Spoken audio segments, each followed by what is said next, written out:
Hi hi hello. అయితే ఈరోజు జీరా rice ఎలా చేయాలో తెలుసుకుందాం.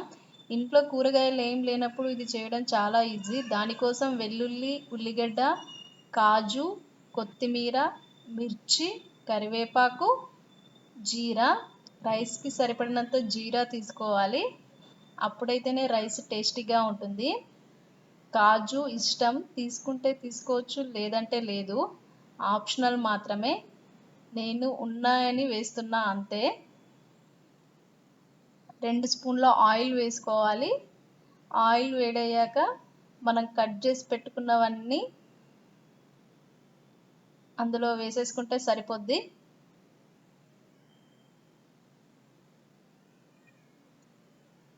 మరి అప్పుడప్పుడు అసలు ఇంట్లో కూరగాయలు ఉండవు కదా, అలాంటప్పుడు ఇలా సింపుల్గా చేసుకోవచ్చు. ఎక్కడికైనా టూర్లకి వెళ్ళినప్పుడు,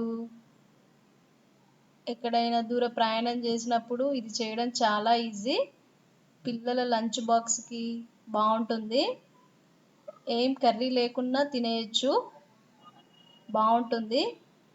కొంచెం వెరైటీగా కూడా ఉంటుంది, పిల్లలకి ఇష్టంగా తింటారు. మీరు కూడా ట్రై చేయండి.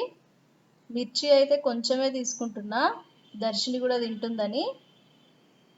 కొంచెం స్పైసీగా కావాలంటే ఎక్కువ వేసుకోవచ్చు.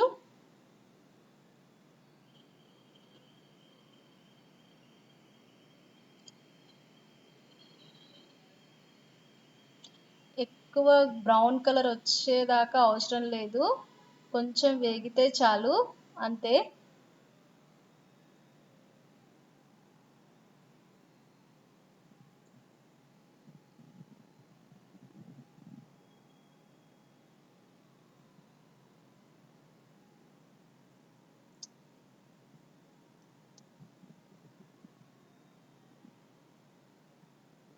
రోజు కర్రీస్ చేయలేం కదా, అప్పుడప్పుడు బోర్ కొడుతుంది. బోర్ కొట్టినప్పుడు, కూరగాయలు లేనప్పుడు ఇది ట్రై చేయండి మీరు కూడా.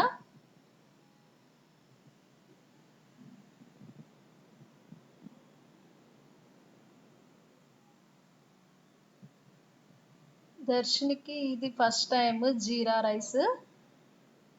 తనకి నచ్చుతుందో లేదో చూడాలి.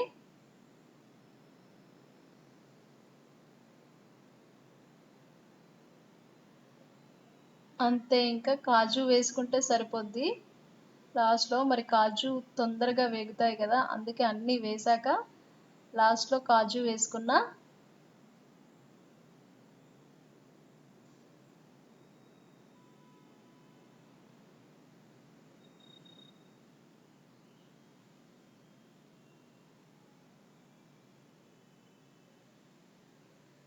కాజు పిల్లలకి మంచిదని దర్శిని కోసం కాజు వేస్తున్నా.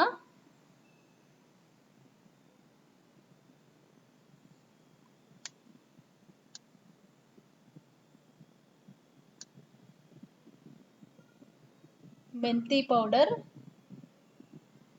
మెంతి పౌడర్ చాలా మంచిది అసలు హెల్త్కి, షుగర్ లెవెల్స్ కంట్రోల్లో ఉంచుతుంది. ప్రతి కర్రీలో వేస్తాను నేను, టిఫిన్స్లో కూడా వేస్తా. చాలా బాగుంటుంది, టేస్ట్ని చాలా చేంజ్ చేస్తుంది, చాలా బాగుంటుంది టేస్టీగా మెంతి పౌడర్ వేస్తే.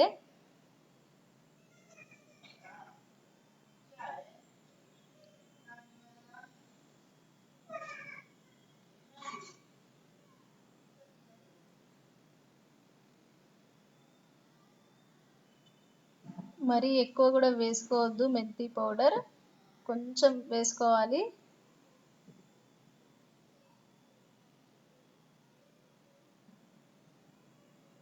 కొంచెం కొత్తిమీర పొడి.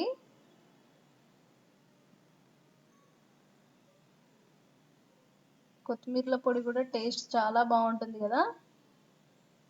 మన తెలంగాణ వాళ్ళైతే అన్ని కూరల్లో వేసుకుంటారు మెంతి పౌడర్, సారీ ధనియా పౌడర్. కొంచెం సాల్ట్, ఇక్కడైతే కొంచెమే తీసుకుంటున్న సాల్ట్. రైస్ వేసాక ఇంకొంచెం వేసుకుంటే సరిపోద్ది.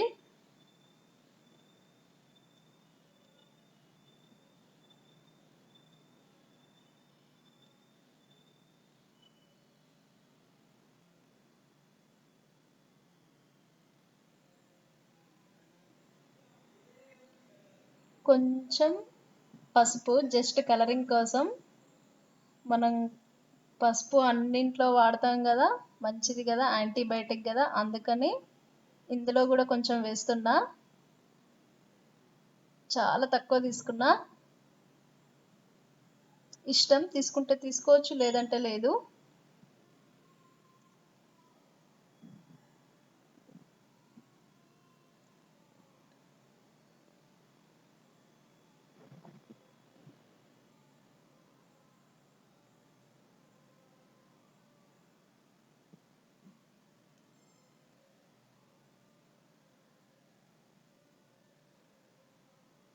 ఇంకా మొత్తం వేగిపోయాయి అన్నీ. లాస్ట్లో కొంచెం కొబ్బరి పౌడర్ తీసుకుందాం.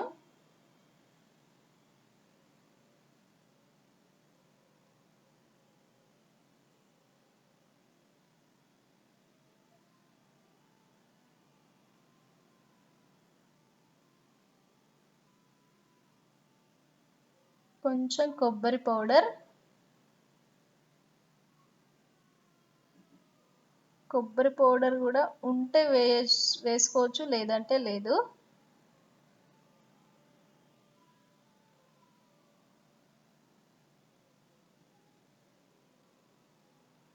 ఏ రైస్తో అయితే రైస్ ఏ గ్లాస్తో అయితే రైస్ తీసుకున్నానో ఆ గ్లాస్తో 2 గ్లాసుల వాటర్ తీసుకుంటే సరిపోద్ది.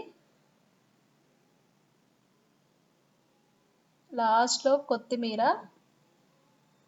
వాటర్ కొంచెం వేడయ్యాక రైస్ అందులో వేసుకొని విజిల్ పెట్టేసుకుంటే సరిపోద్ది.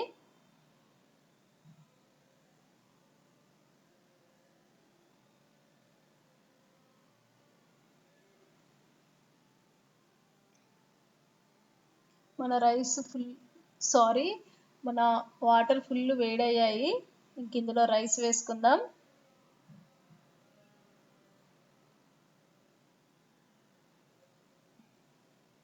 రైస్ ముందుగానే కడిగి పెట్టేసుకున్నా నేను. కడిగి పెట్టిన రైస్ ఇది.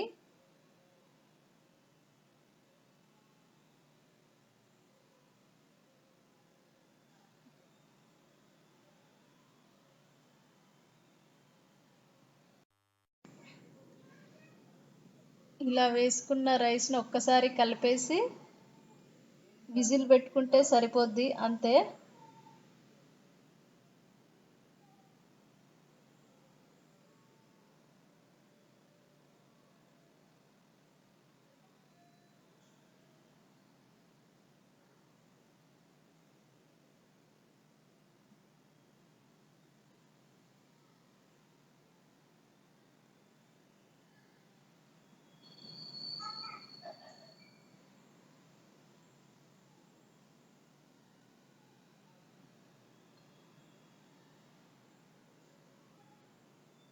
ఇలా కలిపేసుకొని ఇప్పుడు విజిల్ పెట్టుకుందాం.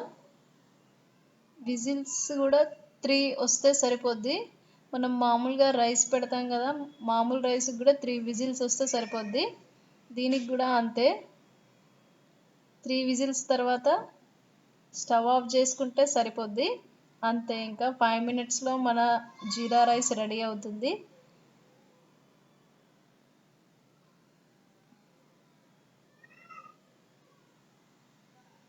చూడండి, మన రైస్ రెడీ అయిపోయింది.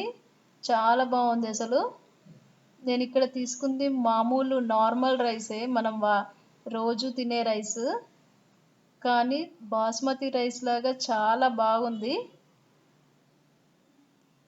అసలు మెత్తగా కూడా అవ్వలేదు, చాలా మంచిగా అయింది రైస్.